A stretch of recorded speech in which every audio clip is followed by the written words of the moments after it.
Hello, আসসালামু আলাইকুম দর্শক। পুরো বাড়িটা আপনাদেরকে ঘুরিয়ে দেখাবো। এই বাড়িটা 2 বছর ধরে বন্ধ ছিল।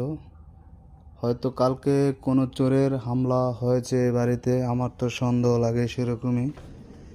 কারণ এটা হলো আমার বোনের বাড়ি, সে আছে এখনও ঢাকা, সে তো গ্রামে নাই।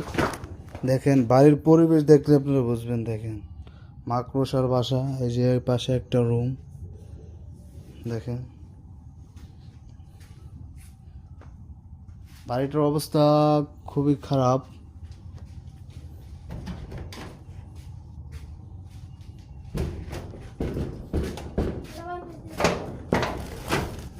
এখন বাড়িটা আমি খিল লাগাই দিই, একটা